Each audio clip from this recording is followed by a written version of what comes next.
une télévision s'installe.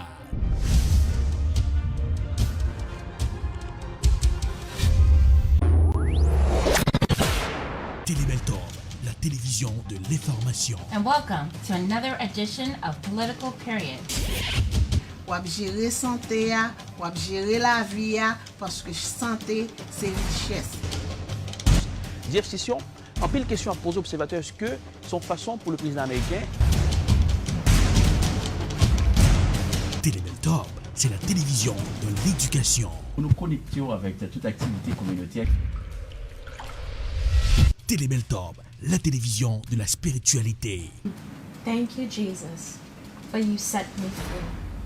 Télébeltor, c'est la télévision de la distraction. Malgré tout, avec la voix de Tian Sito. Télébeltor, très bientôt sur Woko. Télébeltor, c'est la télé.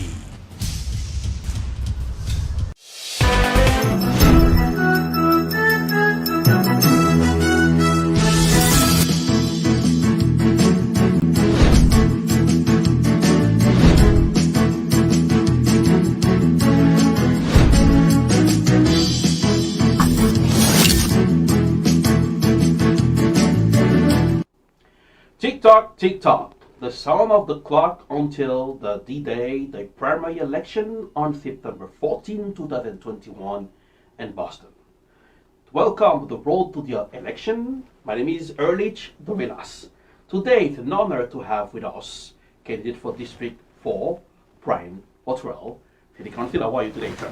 Pleasure to be here. I'm doing great. Pleasure to have you. It's really hot outside. Yes, it is hot. Last couple of days has been extremely warm in Boston. But how are you doing today? I'm doing fantastic. Today is the last day of the heat wave. Yeah, crossing our fingers, right? So tell us, with the pandemic and out there, how's the campaign going on? Oh, it's going great. It's going great. We're excited about this campaign. We're not just a campaign of just ideas and great speeches. We're a campaign of action. We've been given a lot of action in our community, whether it's delivering food to the people of our neighborhood who are going through food challenges, mobilizing vaccination sites, where we got over 400 people vaccinated in our community, helping homeowners get the assistance through Boston to help fix their homes, helping small businesses gain that COVID relief. It's just great. It's a great feeling meeting our neighbors and just helping them advance and being able to assist them during this time. Action, what is the core value of your campaign? Yes, the core value of our campaign is advancement. You know, we want to see people advance, and we believe that once we see the people advance, we'll see our community advance. So whether that's quality education, sustainable jobs, small business support, home ownership, we believe that the economics is what we need to build on within our community. Every 2 years, we see candidates campaigning. When they campaign, they always talk about housing, Right. Public safety, Yes. public school, transportation. Right. And we have a big crisis in Boston, Right. homelessness. What is your plan to solve that issue if you get elected on September 14th? Yes, so I want to increase the housing inventory in our community. I've been doing the work. I've helped people through the Rapid Housing Program find homes. So I've helped homeless people find their apartments by connecting them with landlords, whether it's in the city of Boston or outside of the city of Boston. But what we need to do as a city is make sure that the process to get a voucher is easier. It's easier. It doesn't take someone 8 years to get a voucher. We also need to have homeowners get more assistance to be able to bring more housing inventory to the market. So what I mean by that is additional dwelling units, right? So giving homeowners or incentivizing homeowners to build out that basement unit or build out that attic unit or that garage unit that they're not able to use, that they're not using, to make that housing. So we can have more housing, more affordable housing to house a lot of people in our community, because we do have a housing shortage right now in the city of Boston. Let's talk about the COVID money and some nowadays people are talking about a lot, and the minorities, the money don't get to them. Right. So, and instead of city hall, the city hall needs to be the city for the people, Right. not the city for the bureaucrats. What you will do to make sure the money, the COVID money, get to the minorities? Yes, so what I truly believe in is engaging the community. So as a city councilor, we have convening power. So by hosting forums, having the community voice what they want, those are the ways that we'll hear where the money needs to be allocated within our community. So whether it's education, whether it's housing, whether it's public safety, whether it's youth development, mental health support, or small business support.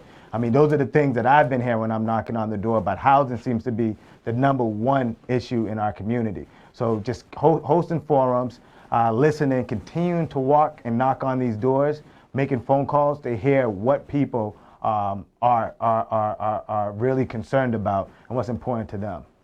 Let's talk about the COVID-19 as well, since we're in the topic about the money for the minorities. And we see some cities in the US Right. and some mayors Right. in asking some businesses to implement vaccine passport. Do you support that if that happened in Boston? So we need to keep everybody in our community safe. So whether it's weekly testing, and as I said, I put together a vaccine, a mobile vaccination site back in March, where we got over 400 people vaccinated.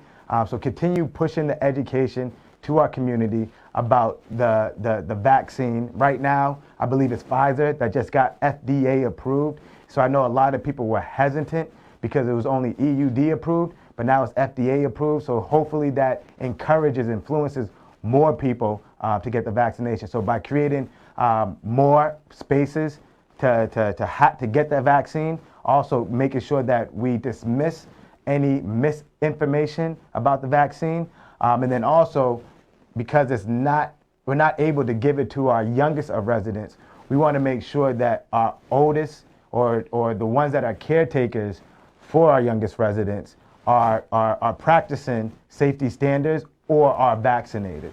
So we want to make sure that we're encouraging that at all levels to protect our community, because even still in our community, I grew up in a household that it was my grandparents, my uncles, my parents. So I grew up in that intergenerational household, which I know a lot of people in our community still live in.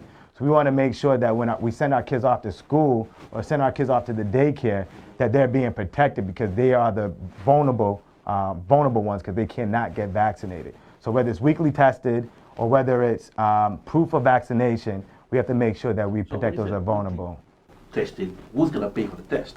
Right, and that's something that if you decide to get weekly tested and don't want to take the vaccine, I believe that should be on the individual to provide proof of that, right? That they're taking weekly testing. Is paying for that, or is insurance? What do you mean by that exactly? Yeah, so either it's insurance, and I know that there have been companies that are saying if you do not, or if you don't show proof of vaccination, then you have to pay $200 more in order to stay on there. So that's going to be something between the between the employer and the individual. But we have to figure out how to keep people safe, right? That's my ultimate goal. How do we keep people safe and making sure that those processes are set up in place? Let's talk about transportation. Yep. If elected, yep. What would your plan be to modernize public transportation and hire more union workers of color post-COVID-19? Right. So this is a great question, because I believe that through the advancement of transportation, our community should be able to reap on the economic benefits. So we should be having the jobs, right? We should be educating our high school students on those jobs that are going to be coming to light in a few years when the Green New Deal is in place. When we're talking about all electrical vehicles, right? Those are things that we need to make sure that's in our school system, and that we have workforce development programs right here in Dorchester, in Mattapan, that we don't have to go to Brighton, we don't have to go to Cambridge to learn how to be an electrician, how to work on an electrical fleet. We have to make sure that those programs are here within our community. How would you create green jobs for Boston residents once you are elected? How would you create that? Yes, so what I want to do is, like I said before, is make sure that the workforce training is here and also within our schools. So that way we have the skill set to work on those green new jobs. And then When you say also our school, you're talking about the public the school. Boston Public Schools, Okay, right? okay. Within the Boston Public Schools, but also within the community centers, maybe even the libraries. But we have to make sure that these type of programs are in our community's face, right? We have to. One thing about I think that what happens is we don't get the communication out as good as we talk about the issues, right? So once we create the legislation, the information on how this legislation will work for our community doesn't get passed down. And sometimes it gets passed down too late. So that's why I want to make sure that these programs are within buildings where we frequent the most. Whether it's a community center, whether it's inside of one of these big complexes in that community room, we want to make sure that we're bringing programming to our people in our community to make sure that they're well aware and know that this is going on now and not too late. Bringing some program, that's awesome. The question, and we have the people, Boston is diversity. Absolutely. We have people in Dorchester, Mattapan, and Boston, they from different countries, like the Caribbean. Right. So sometimes the information don't get to them. Right. And the communication is not going properly. How would you make sure the mayor office and the city council make sure the communication get to those people? Right, and I think we need to set aside a budget, a line item, for every time we're creating new legislation and new programs, there needs to be a line item that makes sure that it's in every language that our city speaks. Because as you have mentioned, we live in a very rich cultural city, so it has to be in every language. There should be paid people on the phones, paid mailers that go out. The same amount of mailers that we get during this time of election period, same time of text message that we get during this election period, is the same type of effort that we should go and push forward when we're talking about helping our community advance. And that's what I plan on doing. If the city and the mayor office and the city council doesn't plan on creating a line item for that communication part, I plan on personally going around calling, knocking on doors, the same way that I'm asking for people's vote, the same way I'm going to be helping people advance in our community. Do you support having body cameras on all uniformed police? I believe accountability is to the utmost. We need to make sure that our police officers are always accountable. And we got to keep on pushing that narrative. I know the city of Boston, in terms of the country, even in terms of the state, is already at a high standard of accountability. But we need to continue to make sure that our police officers are accountable and are also transparent. Do you support giving BPS high school so that unlimited and BTA monthly pass paid for the city of Boston? Absolutely, yeah. I mean, I think education is one of the things that we have to keep on pushing in our community, right? So I think we need to continue to push the investment into early education, middle school education, even high school education, and even education to the people who have graduated high school that don't have jobs or who want to take a different career path. So I believe in always investing in the people of our community, because that's when we're going to start sharpening our skills, start building our skills, and start having skills that fit the economy. What makes you different than the other candidate in the District 4? Yes, so what makes me different is, one, I'm a lifelong District 4 resident. Two, number one is actually the love of my community. I love it. I'm passionate about the advancement of our community. And this is not something I'm just saying because of election time. I've been putting my money where my mouth is, my time where my heart is, and also my mind, where my heart is. So what I mean by that is I have paid for people to go through professional license classes. I've paid for their exams. I provided tutoring for them. I provided coaching for them. I've helped small business develop from, just an idea in somebody's mind and helping them build it all the way out. I've given down payment assistance to first-time home buyers. As a small business owner, you have to succeed, right? It's either do or die, it's sink or swim. So we operate at that level of urgency. It's not good enough just to make a speech or to give an idea. It's even more important to execute. And that's what I'm going to be bringing to the seat, is the execution, the action, and also the love and the passion for this community. Before we're going to end the interview, every 2 years, candidates come to our studio making promises. look at the camera. Tell my viewers, the Asian American people in Boston, are they gonna be better off now if they vote for you on September 14, 2021? Why they should vote for you? Right. Look at the camera and tell them. Yes. So on September 14th, the kid from Dorchester, the small business owner, the Northeastern alumni, is running to represent you because it's time. It's time for action. Speeches, ideas, it's commendable, but it's not good enough.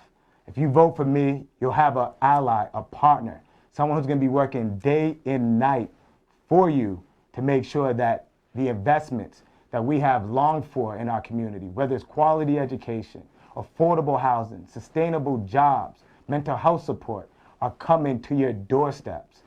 It's not good enough just to write legislation. We have to make sure that the information gets to the people and the people understand how to grab hold and let that legislation work for them. It's time, that opportunity is something that we're able to achieve. And I'm gonna help us make that happen for our community. So I appreciate your time, and I look forward to seeing everyone in the neighborhood. For more information, log on to www.votebrianworrell.com. And I always give my phone number out because I believe in accessibility. And I believe that the way that we create legislation is through listening to the people of our community. So my phone number is 617-595-0748. That's my personal phone number. Feel free to call if you need assistance, want to share with me any ideas. I look forward to hearing you, and I'll see you in the neighborhood.